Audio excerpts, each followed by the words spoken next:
Hi students, നമ്മൾ ഇനി discuss ചെയ്യാൻ പോകുന്നത് എനർജി റിസോഴ്സസിനെ കുറിച്ചാണ്. Indian energy resources. എനർജി റിസോഴ്സസിനെ രണ്ടായിട്ടാണ് ക്ലാസിഫൈ ചെയ്തിരിക്കുന്നത്. ഒന്ന് കൺവെൻഷണൽ എനർജി സോഴ്സസും second non conventional energy sources.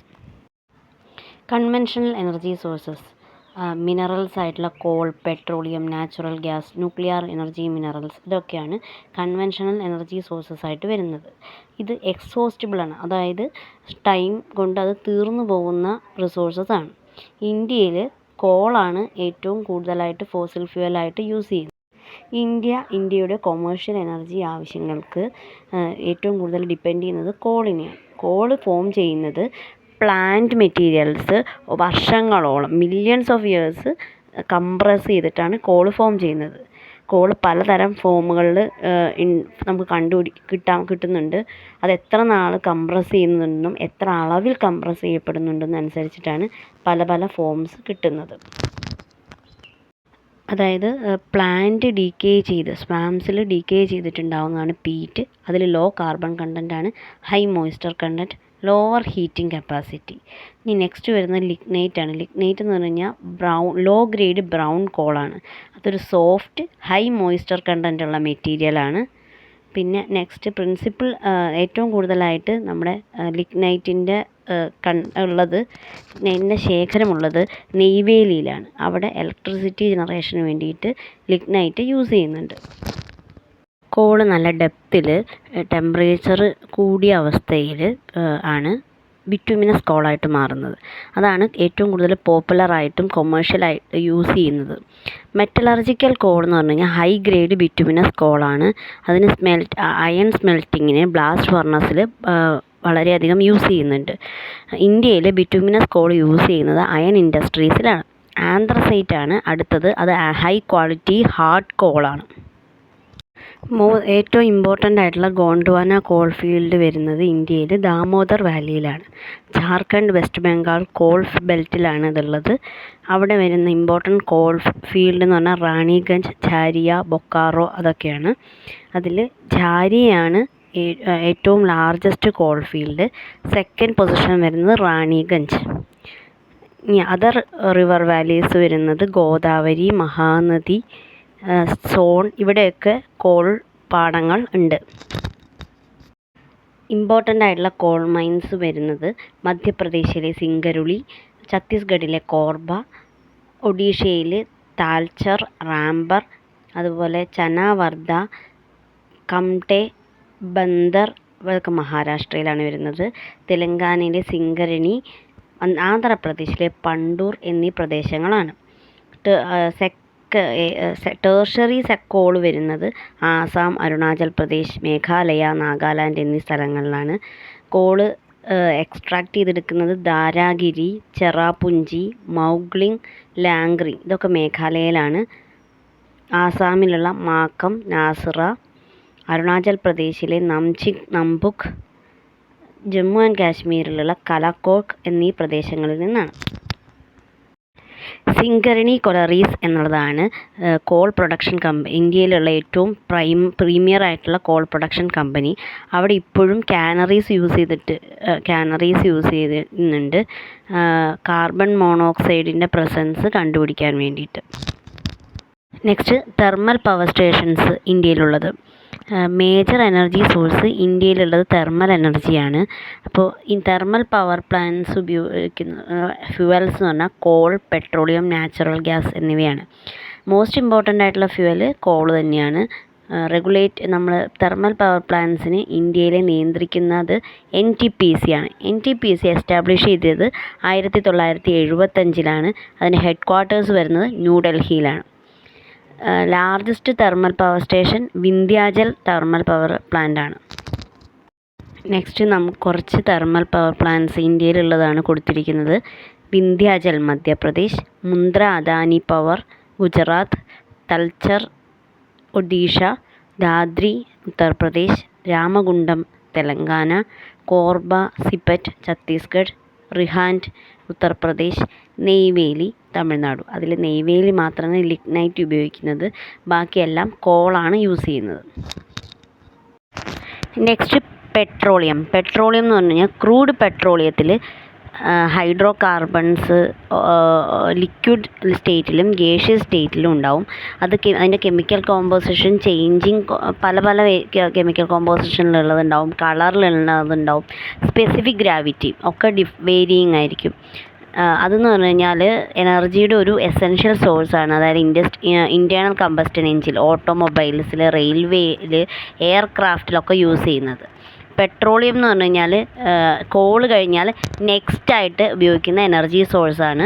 പെട്രോളിയത്തിനെ വിളിക്കുന്നത് ലിക്വിഡ് ഗോൾഡ് എന്നാണ്. കാരണം എന്താണെന്ന് വെച്ചാൽ അത് പല യൂസസും ഉണ്ട്, പക്ഷെ അതുപോലെ തന്നെ അതിൻ്റെ അവൈലബിലിറ്റി വളരെ കുറവായതുകൊണ്ടും ആണ് അതിനെ ലിക്വിഡ് ഗോൾഡ് എന്ന് വിളിക്കുന്നത്. പെട്രോളിയത്തിൻ്റെ പ്രോസസ്സിങ് കഴിയുമ്പോഴത്തേക്കും ഒരുപാട് ബൈ പ്രൊഡക്ട്സ് കിട്ടും. Fertiliser, synthetic rubber, synthetic fibre, medicines, vaseline, lubricants, wax, soap and cosmetics. Crude petroleum tertiary പീരീഡിൽ സെഡിമെൻ്ററി റോക്സിൽ നിന്നാണ് കിട്ടുന്നത്. ഡിഗ്ബോയിയാണ് ഇന്ത്യയുടെ ഫസ്റ്റ് ഓയിൽ ഫീൽഡ്. അത് 1867 വന്നത്. 1901 ഇന്ത്യയുടെ ഫസ്റ്റ് ഓയിൽ റിഫൈനറി ഡിഗ്ബോയിൽ സ്റ്റാർട്ട് ചെയ്തു. 1956 വരെ ഡിഗ്ബോയ് മാത്രമായിരുന്നു ഒരു ഓയിൽ പ്രൊഡ്യൂസിങ് റീജിയൻ ആയിട്ടുണ്ടായിരുന്നത്. അത് കഴിഞ്ഞ് 1956 ആ അവസ്ഥ മാറി. 1956 oil and natural gas commission വന്നത്. അതിനുശേഷം ഓയിൽ എക്സ്പ്ലോറേഷനും പ്രൊഡക്ഷനും വളരെയധികം സിസ്റ്റമാറ്റിക് ആയിട്ടാണ് നടന്നു പോയിക്കൊണ്ടിരുന്നത്. ഇപ്പം അടുത്ത കാലത്തായിട്ട് പുതിയ ഓയിൽ ഡെപ്പോസിറ്റുകളൊക്കെ കണ്ടുപിടിച്ചുകൊണ്ടിരിക്കുകയാണ് ഇന്ത്യയുടെ വെസ്റ്റേൺ ആൻഡ് ഈസ്റ്റേൺ പാർട്സിൽ. ആസാമിൽ ദിഗ്ബോയ്, നഹർകാട്ടിയ, മോറൻ ഇതൊക്കെയാണ് important oil producing areas. Major oil fields ഗുജറാത്തിലുള്ളത് ആംഗ്ലേശ്വർ, കലോൾ, മെഹ്സാന, നവാഗം, കൊസംബ, ലുണൈച്ച് എന്നീ പ്രദേശങ്ങളാണ്. മുംബൈ ഹൈ എന്ന് പറഞ്ഞു കഴിഞ്ഞാൽ largest oil and natural gas ഫീൽഡാണ്. 63% ഓയിൽ ആൻഡ് ഗ്യാസിൻ്റെ പ്രൊഡക്ഷൻ നടക്കുന്നത് Mumbai ഹൈയിലാണ്.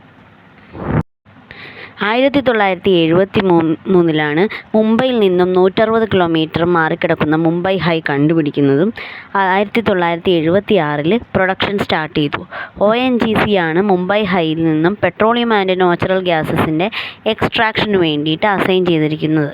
Oil and natural gas exploratory വെല്ലിൽ നിന്നും കൃഷ്ണ, ഗോദാവരി, കാവേരി ബേസിൽ നിന്നുമൊക്കെ കണ്ടുപിടിച്ചിട്ടുണ്ട്. ഓയിൽ എക്സ്ട്രാക്ഷൻ വെല്ലിൽ നിന്ന് നടത്തുന്നത് ഓയിലിൽ ഇമ്പ്യൂരിറ്റീസിൻ്റെ അളവ് കൂടുതലാണ്. ഈ എക്സ്ട്രാക്റ്റ് ചെയ്ത് വരുന്ന ക്രൂഡ് ഡയറക്റ്റായിട്ട് നമുക്ക് യൂസ് ചെയ്യാൻ പറ്റില്ല, അത് റിഫൈൻ ചെയ്യേണ്ട ആവശ്യമുണ്ട്. അങ്ങനെ ഇന്ത്യയിൽ 2 ടൈപ്പ് റിഫൈനറീസാണുള്ളത്. ഒന്ന് ഫീൽഡ് ബേസ്ഡും സെക്കൻഡ് മാർക്കറ്റ് ബേസ്ഡ്. ദിഗ്ബോയ് എന്ന് പറഞ്ഞാൽ ഫീൽഡ് ബേസ്ഡ് റിഫൈനറിക്ക് ഒരു എക്സാമ്പിളാണ്. ബറൗണി എന്ന് പറഞ്ഞാൽ മാർക്കറ്റ് ബേസ്ഡ് റിഫൈനറിക്ക് ഒരു എക്സാമ്പിളാണ്. ഇന്ത്യയിലെ ഏറ്റവും ലാർജസ്റ്റ് റിഫൈനറി വരുന്നത് ഗുജറാത്തിലുള്ള ജാംനഗറിലാണ്. ഫസ്റ്റ് ഓയിൽ റിഫൈനറി പബ്ലിക് സെക്ടറിൽ വരുന്നത് ആസാമിലുള്ള ഗുവാഹട്ടി ഓയിൽ റിഫൈനറിയാണ്. ഇന്ത്യയിലെ ഫസ്റ്റ് ഓയിൽ റിഫൈനറി വരുന്നത് ഗുവാഹട്ടിയിലാണ്. അത് IOCL ആണ് എസ്റ്റാബ്ലിഷ് ചെയ്തിരിക്കുന്നത്. ലാർജസ്റ്റ് ഓയിൽ റിഫൈനറി പബ്ലിക് സെക്ടറിൽ വരുന്നത് IOCL ആണ്. മെയിൻ ഓയിൽ റിഫൈനറീസ് ഒക്കെ വരുന്നത് IOCLൻ്റെ അണ്ടറിലാണ്. നെക്സ്റ്റ് നമുക്ക് ഇന്ത്യയിലുള്ള മെയിൻ റിഫൈനറീസും അതിൻ്റെ സ്റ്റേറ്റ് ഏതാണെന്ന് നോക്കാം. ഫസ്റ്റ് കൊയാലി ഗുജറാത്ത്, ബറൗണി ബീഹാർ, തതിപക ആന്ധ്രാപ്രദേശ്, നുമാലിഗർ ആസാം, ബൊങ്കായ്ഗൗൺ ആസാം, മണാലി തമിഴ്നാടു, അമ്പലമുകൾ കൊച്ചി കേരള. കേരളത്തിലുള്ള ഒരു ഇമ്പോർട്ടൻ്റ് റിഫൈനറിയാണ് Ambalamugal. Next natural gas. Gas authority of India 1984 സ്ഥാപിതമായത്. അതൊരു പബ്ലിക് സെക്ടർ കമ്പനിയാണ്. അതിൽ നാച്ചുറൽ ഗ്യാസിൻ്റെ ട്രാൻസ്പോർട്ടേഷനും മാർക്കറ്റിങ്ങും ഒക്കെ വരുന്നുണ്ട്. ഓയിൽ ഫീൽഡിൽ നിന്ന് വരുന്ന ഓയിൽ അത് റിസർവ്സ് വരുന്നത് തമിഴ്നാട്, ഒഡീഷ, ആന്ധ്രാപ്രദേശ് ഭാഗങ്ങളിലാണ്. ത്രിപുര, രാജസ്ഥാൻ ഒക്കെ നാച്ചുറൽ ഗ്യാസ് റിസർവുകളുണ്ട്. ഗുജറാത്തിലും മഹാരാഷ്ട്രയിലും ഓഫ് ഷോർ വെല്ലുകൾ വരുന്നുണ്ട്. Next nuclear energy sources. Nuclear energy sources ഈ കാലത്ത് വളരെയധികം ഉപയോഗിക്കുന്നതാണ്. ഇമ്പോർട്ടൻറ്റ് മിനറൽസ് ഈ ന്യൂക്ലിയർ പവർ എനർജിക്ക് വേണ്ടി യൂസ് ചെയ്യുന്നത് യുറാനിയവും തോറിയവും ആണ്. യുറാനിയം ഡെപ്പോസിറ്റ് വരുന്നത് ധാർവാർ റോക്സിലാണ്. ജോഗ്രഫിക്കലി യുറാനിയം ഒക്കർ ചെയ്യുന്നത് സിങ്കം കോപ്പർ ബെൽറ്റ്സിലാണ്. യുറാനിയം ഇന്ത്യയിൽ കാണാൻ കഴിയുന്നത് രാജസ്ഥാനിലെ ഉദയ്പൂർ, ആൽവാർ പ്രദേശങ്ങളിലും ഛത്തീസ്ഗഡിലെ ദുർഗ് ജില്ലയിലും ഹിമാചൽ പ്രദേശിലെ കുളു ഡിസ്ട്രിക്റ്റിലുമാണ്. തോറിയം കാണുന്നത് മോണസൈറ്റ്, ഇലമനേറ്റ് അങ്ങനെയുള്ള ഇതിൻ്റെ കൂടെയാണ്. കേരള, തമിഴ്നാടു ബീച്ച് സൈഡുകളിലൊക്കെ കാണാൻ പറ്റും. പാലക്കാട്, കൊല്ലം കേരളത്തിൽ പാലക്കാടും കൊല്ലം ജില്ലകളിലുമാണ് മോണസൈറ്റ് ഡെപ്പോസിറ്റ് വളരെയധികം കൂടുതലുള്ളത്. അതുപോലെ തന്നെ ആന്ധ്രാപ്രദേശിലെ വിശാഖപട്ടണം, ഒഡീഷയിലെ മഹാനദി റിവർ ഡെൽറ്റയിലും കാണാൻ കഴിയും. ഇന്ത്യയിലെ അറ്റോമിക് എനർജി കമ്മീഷൻ എസ്റ്റാബ്ലിഷ് ചെയ്യുന്നത് 1948 ഓഗസ്റ്റ് 10-നാണ്. ഇന്ത്യൻ അറ്റോമിക് എനർജി കമ്മീഷൻ്റെ ഫസ്റ്റ് ചെയർമാനായിട്ട് വരുന്നത് ഡോക്ടർ ഹോമി ജെ ഭാഭയാണ്. അറ്റോമിക് എനർജി ഡിപ്പാർട്ട്മെൻറ്റ് എസ്റ്റാബ്ലിഷ് ചെയ്യുന്നത് 1954 ഓഗസ്റ്റ് 3-നാണ്. ഡിപ്പാർട്ട്മെൻറ്റ് ഓഫ് അറ്റോമിക് എനർജിയുടെ ഹെഡ് ആയിട്ട് വരുന്നത് പ്രൈം മിനിസ്റ്ററാണ്. ഹെഡ് ക്വാർട്ടേഴ്സ് മുംബൈയിലാണ്. ഇന്ത്യൻ അറ്റോമിക് എനർജി കമ്മീഷനെ പിന്നെ atomic energy commission of India എന്ന് റീനെയിം ചെയ്തു 1958. അറ്റോമിക് എനർജി കമ്മീഷൻ ഓഫ് ഇന്ത്യയുടെ ആണ് ഡിപ്പാർട്ട്മെൻറ്റ് ഓഫ് അറ്റോമിക് എനർജിയുടെ ഗവേണിംഗ് ബോഡിയായിട്ട് വരുന്നത്. അറ്റോമിക് എനർജി ഇൻസ്റ്റിറ്റ്യൂട്ട് എന്ന് പറഞ്ഞിട്ട് ഹോമി ജെ ഭാഭ ഒരു ഇൻസ്റ്റിറ്റ്യൂട്ട് തുടങ്ങി 1954 ജനുവരി 3-ന്. അറ്റോമിക് എനർജി ഇൻസ്റ്റിറ്റ്യൂട്ടിനെ അതിനുശേഷം Bhabha atomic research centre BARC എന്ന പേരിലേക്ക് മാറ്റി. 1967-ലാണ് നെയിം ചേഞ്ച് നടന്നത്. ബാർക്കിൻ്റെ ഹെഡ് ക്വാർട്ടേഴ്സ് വരുന്നത് ട്രോംബെയാണ്, മഹാരാഷ്ട്രയിലുള്ള. Important atomic research reactors in BARC: Apsara, Zerlina, Dhruva, Purnima 1, 2, 3.